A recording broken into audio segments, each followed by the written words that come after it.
Hello friends, welcome back to my YouTube channel arts students corner और welcome to my YouTube channel arts students corner. आपका फिर से स्वागत है मेरे यूट्यूब चैनल पे जिसका कि नाम है आर्ट्स स्टूडेंट्स कॉर्नर।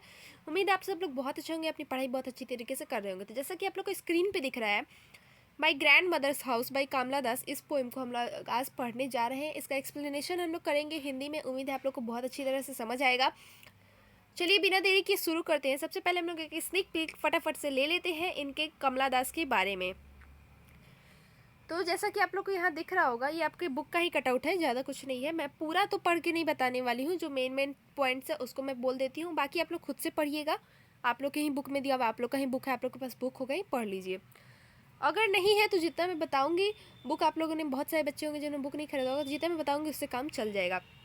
तो कमला दास का जन्म हुआ था 31 मार्च 1934 को और इनका डेथ हुआ था शायद 2009 में। डेट 31 मई था शायद, मैं कंफर्म नहीं हूँ, बट 31 मई ही था, 31 मई। कमला दास, इनका जन्म हुआ 1934 में 31 मार्च। ये एक शॉर्ट स्टोरी राइटर है या पोइटेस है, लिखती हैं, ये पोएम लिखती हैं या फिर शॉर्ट स्टोरीज लिखती थी। Has earned a respectable place in both English and Malayalam literature. तो इनको अंग्रेजी और साहित्य में एक सम्मानीय स्थान प्राप्त था। इनकी एक ऑटोबायोग्राफी 1976 में पब्लिश की गई, जिसने थोड़ा बहुत हलचल मचा दिया। 1984 में इनको शॉर्ट लिस्ट किया गया नोबेल प्राइज़ साहित्य के लिए। और इनके जो इम्पोर्टेंट कुछ वर्ड्स हैं इंग्लिश में, उनका नाम है समर इन कोलकाता 1963 में जो कि निकला, साइरेंस है 1964, डिसेंडेंट्स है 1967, the old playhouse and other poems 1973, the Anamalai poems 1985, only saint knows how to sing 1996 and yes Allah 2001। तो ये कुछ इनके इम्पॉर्टेंट वर्ड्स हैं इंग्लिश में, वॉल्यूम्स ऑफ वर्ड्स।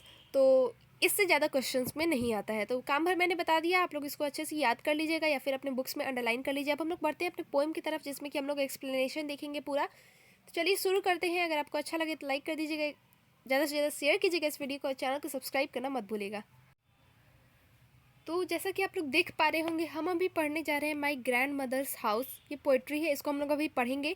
इसकी ऑथर आप लोग को पता है, कमला दास है, जैसा कि मैंने आप लोग को बता दिया है इंट्रो में उनके। तो आप लोग को पता होगा कि माई ग्रैंड मदर्स हाउस को लिखा है कमला दास ने। अब हम लोग इसको पढ़ेंगे, समझेंगे कि ये अपने पोएम के थ्रू कहना क्या चाहती हैं। तो आप लोग को दिख रहा है पोएम का name my grand mother's house. और ये पोएम मैं आप लोग को बता देती हूँ कि कमला दास अपने हस्बैंड को सुनाती हैं, मतलब बताती हैं। इस पोएम में जो भी है वो अपने हस्बैंड को बता रही हैं। तो चलिए बिना देरी के फटाफट से शुरू करते हैं। अगर आपको अच्छा लगे तो एक लाइक कर दीजिएगा, ज़्यादा से ज़्यादा शेयर कीजिएगा इस वीडियो को अपने दोस्तों के साथ और चैनल को सब्सक्राइब करना मत भूलिएगा। तो चलिए शुरू करते हैं माई ग्रैंड मदर्स हाउस। तो यहाँ से कुछ पोइम शुरू होता है कि there is a house now far away where once I received love. तो देयर इज़ अ हाउस, एक घर है, नाउ फार अवे, यहाँ से मतलब अभी से दूर, मतलब यहाँ से दूर, where once I received loved, मतलब कि यहाँ से बहुत दूर एक घर है जहाँ की कभी मैंने बहुत ज़्यादा प्यार प्राप्त किया था, बहुत ज़्यादा मुझे वहाँ पे प्यार मिला था। तो ये अपनी दादी माँ के घर की बात कर रही हैं और इनकी दादी माँ से इनको बहुत सारा प्यार मिला था उस घर में, तो उसी को याद करते हुए ये कह रही हैं कि there is a house now far away where once I received loved. तो एक घर है बहुत दूर यहाँ से जहाँ की कभी मुझे बहुत सारा प्यार प्राप्त हुआ था। दैट वुमेन डाइड, यहाँ दैट वुमेन इन्होंने अपनी ग्रैंड मदर के लिए यूज़ किया है। तो दैट वुमेन डाइड यानी कि इनकी दादी माँ मर चुकी हैं। The house withdrew into silence, तो वो जो पूरा घर है इनकी दादी माँ के मरने के बाद पूरा एकदम मौन हो गया, पूरे घर में शांति फैल गई, क्योंकि जब इनकी दादी माँ का डेथ हो गया तो इनके पापा इनको लेकर कैलकाटा आ गए। तब से इनका घर पूरा खाली हो गया और पूरा घर एकदम शांत हो गया, वहाँ पे मतलब कुछ आवाज़ नहीं, एकदम साइलेंस में तब्दील हो गया पूरा इनका घर। स्नेक्स मूव्ड अमॉन्ग बुक्स, तो जो वो वहाँ पे जो किताबें हैं उनके मतलब भीतर अंदर सांप इधर से उधर घूम रहे हैं। I was then too young to read, मतलब मैं उस समय इतनी छोटी थी कि मैं उसको पढ़ नहीं सकती थी। And my blood turn cold like the moon, और मेरा जो खून था वो बिल्कुल चंद्रमा के समान ठंडा पड़ गया। How often I think of going, कई बार मैंने वहाँ जाने के लिए सोचा, वहाँ जाने के बारे में सोचा। ये लेखिका कहती हैं, कमला दास कहती हैं कि कई बार मैंने अपनी दादी के घर जाने का सोचा।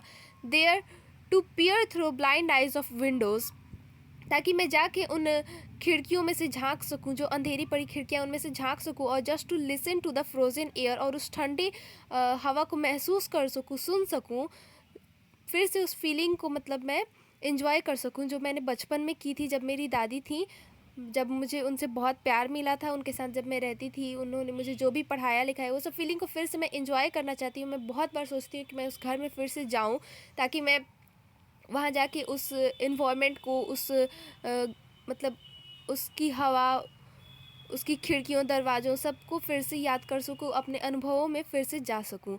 और इन वाइल्ड डिस्पेयर, और एक जो निराशा की जो बहुत स्ट्रॉन्ग फीलिंग्स, यहाँ पे wild as a adjective use हुआ है, इसका मतलब होता है strong feelings. Pick an armful of darkness to bring it here to lie, वहाँ जाके मैं एक पूरे अपने हथेलियों, मतलब पूरे अपने हाथों से भर के वहाँ का जो अंधेरापन है उसको मैं ले आ सकूँ और यहाँ लाके उसको लेटा दूँ। Behind my bedroom store like a brooding dog, मैं अपने जो बेडरूम मेरा है, जो मेरा शयन कक्ष है, उसका जो दरवाज़ा है उसके पीछे मैं उसको लेटा दूँ, जो अंधेरापन है। और जैसे कि एक ब्रूडिंग यहाँ पे एज अ एडजेक्टिव यूज़ हुआ है, इसका मतलब आप लोग के बुक में दिया होगा, ग्लॉसरी एंड नोट्स में, कंटेम्पलेटिव और थ्रेटिंग दिया हुआ है, जैसे कि एक चौकन्ना कुत्ता, जैसे कि ध्यान मग्न कुत्ता समझ लीजिए, सोया रहता है वहाँ पे। You can not believe darling, तो यहाँ पे ये कह रही हैं अपने हस्बैंड से, डार्लिंग इन्होंने यूज़ किया अपने हस्बैंड के लिए, वो उनसे कहती हैं कि आपको विश्वास नहीं होगा, कैन यू, तो क्या आपको विश्वास कर सकते हैं, that I lived in such a house, कि मैं एक वैसे घर में रही हूँ जहाँ पे मुझे उतना प्यार मिला है, मेरी दादी से बहुत प्यार मिला जब तक मैं वहाँ पे रही, उन्होंने मुझे बहुत प्यार दिया, वैसा प्यार अब मुझे नहीं मिलता है और ना कभी मिलेगा। तो वही ये बता रही है अपने हस्बैंड से कि क्या आप विश्वास कर सकते हैं कि मैं एक वैसे घर में भी रही हूँ, and was proud and loved, और मुझे गर्व है कि मैं वैसी जगह पे रही हूँ और बहुत प्यार मुझे मिला वहाँ का, मैं उस प्यार को कभी भूल नहीं सकती। I who have lost my way and beg now at strangers, मैं जो कि अपना रास्ता भूल चुकी हूँ, my way and beg now at strangers doors to receive love at least in a small change, तो कह रही है कि मैं जो कि अब अपना रास्ता भूल चुकी हूँ, एंड बेग नाउ एट, और जो अजनबी होते हैं उनके दरवाज़ों पे एक तरह से मैं भीख मांगती हूँ कि मुझे कोई प्यार दे, उस प्रकार का प्यार दे जैसे कि मेरी दादी माँ मुझे दिया करती थी, क्योंकि ये बहुत छोटी थी और उस समय इनको प्यार बिना किसी चीज़ के मिलता था, जैसे आजकल तो प्यार की भी कीमत होने लगी है। तो ये सोचती हैं कि काश वैसा प्यार मुझे मिल पाता, और आज वैसे प्यार के लिए मुझे अजनबियों के मतलब दरवाजे पर जाके भीख मांगनी पड़ती है कि काश मुझे वैसा प्यार मिले, काश मुझे प्यार मिले। तो यहाँ पे वही अपने हस्बैंड को बता रही हैं कि I who have lost my way, मैं जो कि अपना रास्ता भूल चुकी हूँ, खो चुकी हूँ, and beg now at strangers doors to receive love at in a small change, यानी कि मैं अब दूसरों के दरवाजे पे, अजनबियों के दरवाजे पे प्यार खोजती हूँ, समझ लीजिए कि एक तरफ से मांगती हूँ। तो ये था इनका my grand mother's house poem, जो कि लिखा है कमला दास ने, ये एक इंडो एंग्लियन पोइटेस हैं। तो इनका इंट्रो मैं वीडियो के शुरुआत में दे दी हूँ, वहाँ से आप लोग को उससे एक्स्ट्रा नहीं आएगा क्वेश्चन एग्ज़ाम्स में, और उससे ज़्यादा अभी मतलब जानने की ज़रूरत नहीं है। अगर आपको इंटरेस्ट है तो आप जाइए, बहुत सारे इनके बारे में आपको बहुत कुछ जानने को मिल जाएगा। आप वेबसाइट से देखिए, यूट्यूब चैनल से देखिए, और भी वहाँ से आपको बहुत कुछ मिल जाएगा, बट क्लास 12 बिहार बोर्ड के लिए इतना इनफ है। तो उम्मीद है आप लोग को ये पूरा समझ आ गया होगा कि ये क्या कहना चाह रही हैं। बेसिकली याद कर रही हैं अपने उस घर को जहाँ वे बचपन में रही थी, जो कि उनकी दादी माँ का घर था। अपनी दादी माँ के देहांत से पहले वहाँ इनकी जो अनुभव थे, जो इनका प्यार मिला, जो इनका बचपन वहाँ गुजरा, उसी को याद करते हुए ये अपने हस्बैंड से उस घर के बारे में बताती हैं। तो यही इनका एक बेसिकली पोएम है। तो कमला दास का जो रिदम पे कंट्रोल होता है, इसके लिए काफ़ी जानी जाती हैं, और इनका फ्रेज में मास्टरी है, ऐसा कुछ कुछ बताया गया आपकी बुक में भी। तो ये सब आप लोग खुद से भी पढ़ लीजिएगा। यहाँ पे अपने एक्सप्लेनेशन देख लिया, इतना काफ़ी नहीं है। आप लोग एक बार जाइए, अपना बुक खोलिए, रेनबो पार्ट 2 यानी कि क्लास 12 का, और उसमें खोलिए my grand mother's house chapter को। इसका पेज नंबर भी मैं बता देती हूँ, 174 पेज नंबर है, 175 पे भी है। आप खोलिए, आपको देखने को मिल जाएगा। जैसा कि आप लोग को बगल में दिख रहा होगा, एक दादी माँ का फोटो है, I think she is grandmother of Kamala Das. तो आप लोग जाइए, उसको खोलिए, एक बार पढ़िए खुद से। जहाँ पे आप अटकेंगे फिर से वीडियो देखिए और समझिए कि कहाँ क्यों मुझे ये नहीं समझ आ रहा। क्योंकि देखिए, अगर आप खुद से, आपको ना धीरे धीरे इतने मतलब क्लास 12 में आप लोग आ गए हैं, तो आप लोग को धीरे धीरे खुद से प्रैक्टिस हो जानी चाहिए कि हाँ, पोएम को हम खुद से समझ सके। अब किसी की हेल्प लेने की ज़रूरत ना पड़े, बिकॉज ये पोएम बहुत ही सिंपल है। कुछ कुछ पोएम्स होते हैं जो बहुत टफ होते हैं, नहीं समझ आते अपने से, लेकिन ये सिंपल है, इसको आप खुद से समझ सकते हैं। तो यही मैं कोशिश करूँगी कि मेरे वीडियोज़ अगर आप लोग देखते हैं तो देखने के बाद आप लोग को फिर से मेरे वीडियोज़ पे नहीं आना पड़े और आप लोग की अपनी भी स्किल्स डेवलप्ड हों।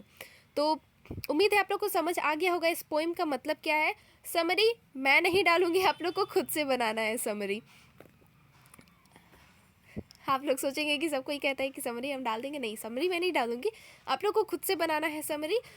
खुद से बनाइए, अपने आप लोग का लैंग्वेज भी अच्छा होगा, वोकेबलरी भी बढ़ेगी, और आप लोग एग्ज़ाम में भी समरी लिखने को आता है तो आप लोग खुद से भी लिख पाएंगे। तो एक बार लिखिए, अच्छा नहीं होता है आप खुद पढ़ के देखिए, अच्छा नहीं लगता है तो दूसरी बार लिखिए, करते करते करते करते आप लोग बहुत अच्छा लिखने लगेंगे। तो उम्मीद है आप लोग को अच्छा लगा होगा वीडियो, और ज़्यादा मैंने ज्ञान दे दिया हो तो आई एम सो सॉरी। तो अगर आपको अच्छा लगा हो ज्ञान तो ले लीजिए, नहीं तो इग्नोर कीजिए। एक लाइक कर दीजिएगा, ज़्यादा से ज़्यादा शेयर कीजिएगा इस वीडियो को, और चैनल को सब्सक्राइब करना मत भूलिएगा। Thank you for watching the video. मिलते हैं नेक्स्ट वीडियो में, नेक्स्ट पोएट्री में, पोएम में और प्रोज में। देखते हैं किस में मिलते हैं अब नेक्स्ट वीडियो में।